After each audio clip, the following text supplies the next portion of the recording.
आज की क्लास में हम जानेंगे कि बीजीय व्यंजकों का जोड़ किस प्रकार से कर सकते हैं।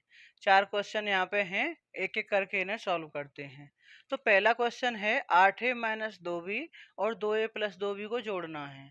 तो जोड़ने के लिए पहले हमें इनके बीच में प्लस का चिन्ह लगाना पड़ेगा, लेकिन प्लस का चिन्ह लगाने के लिए हम क्या करेंगे, दोनों ही व्यंजकों को कोष्ठक में लिखेंगे अलग अलग। 8a माइनस 2b और 2a प्लस 2b, क्योंकि इन दोनों को जोड़ना है तो बीच में लगाएंगे प्लस। अब क्या करना है, अब ब्रैकेट को खोल देना है, क्योंकि ब्रैकेट के बाहर किसी संख्या का गुणा नहीं हो रहा है, तो इसका मान ऐसे कैसे रहेगा जैसा ये है। इस कोष्ठक के बाहर प्लस है, तो प्लस का गुणा करने पर उसके चिन्हों पर कोई भी अंतर नहीं आता है, तो ये भी ऐसे कैसे लिख जाएगा 2a प्लस 2b। अब इसके बाद क्या करना है, जो एक जैसे पद हैं यानी सजातीय पद हैं, उन्हें एक साथ लिख लेना है। अब सजातीय पद कौन कौन से हैं, देखो 8a और 2a, ये सजातीय हैं। 8a प्लस 2a सजातीय क्यों है, क्योंकि एक जैसे चर और उनकी घात इसमें एक जैसी हैं।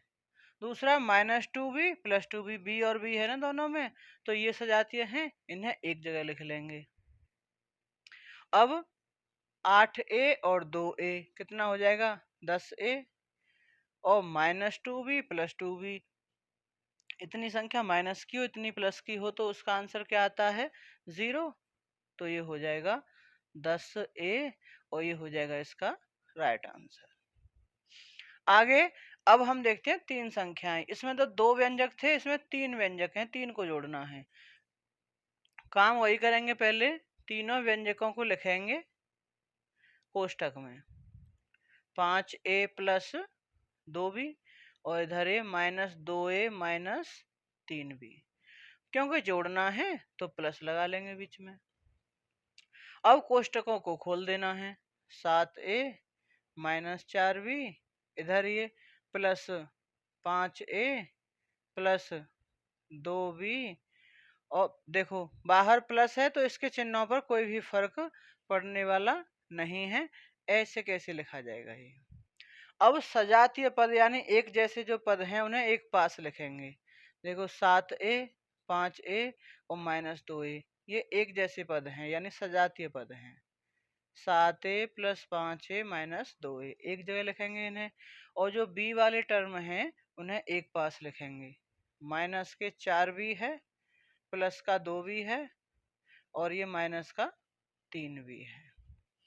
अब यहाँ से देखें 7a और 5a कितना हो जाएगा, ये 12a माइनस 2a, और यहाँ से -4b और -3b, ये कितना हो जाएगा माइनस के 7b। इधर कर लेते हैं इसे। 12a में से 2a गया तो कितना बचा, ये 10a, और इधर 2b में से 7b गया तो कितना बचा, ये बचा माइनस के 5b। अब बाहर प्लस है अंदर माइनस है, तो प्लस का माइनस में गुणा करेंगे तो ये क्या हो जाएगा माइनस, और इसका आंसर हो जाएगा 10a माइनस 5b। तीसरे क्वेश्चन को देखते हैं। ये लिखा हुआ है 19x square minus 5y square, तो पहले हम इन्हें क्या करेंगे, ब्रैकेट में लिखेंगे यानी कोष्ठक में लिखेंगे। दूसरा व्यंजक है 3x square plus 5y square, और तीसरा है माइनस के 2a माइनस के 3b, क्योंकि जोड़ना है तो बीच में लगा देंगे प्लस। अब यहाँ से कोष्ठक खोल देंगे।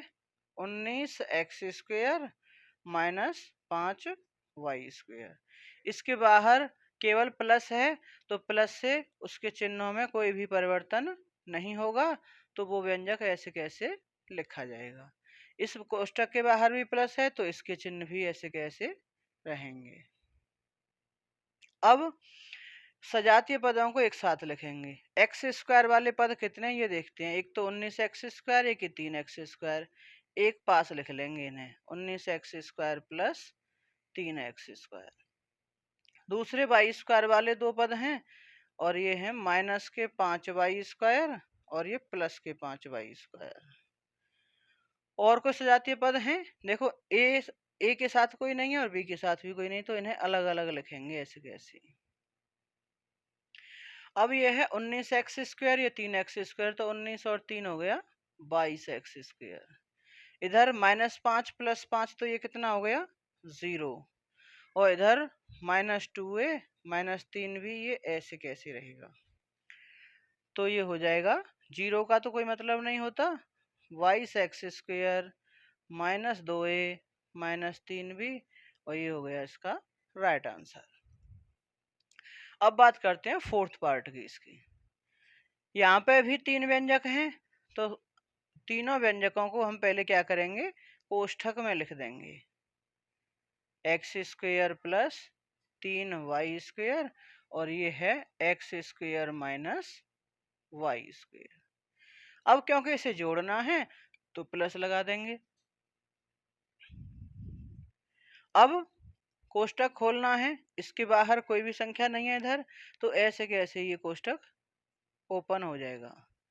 इसके बाहर प्लस है तो इसके चिन्हों पर कोई भी फर्क नहीं पड़ेगा, और कोष्ठक ऐसे कैसे ओपन हो जाएगा। इसके बाहर भी प्लस है तो ये भी ऐसे कैसे ओपन हो जाएगा।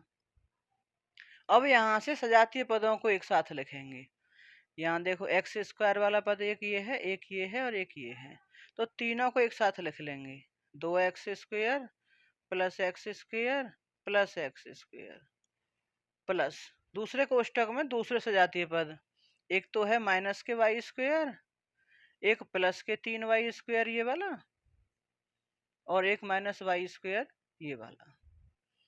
अब यहाँ से 2x² और एक x² और एक x², इसे हम एक x² गिनेंगे। खाली x² लिखा हुआ है, इसका मतलब एक x², तो 2 और एक 3 और एक 4, ये हो गया 4x²। और यहाँ से देखें -1 ये हो गया -2, तो इसे हम लिख देंगे 3y² - 2y², तो ये हो जाएगा 4x²। और देखो 3y² में से 2y² घटाया तो कितना बचा 1y², और 1y² को हम क्या लिखेंगे, केवल y² लिखेंगे, और ये हो जाएगा इसका राइट आंसर।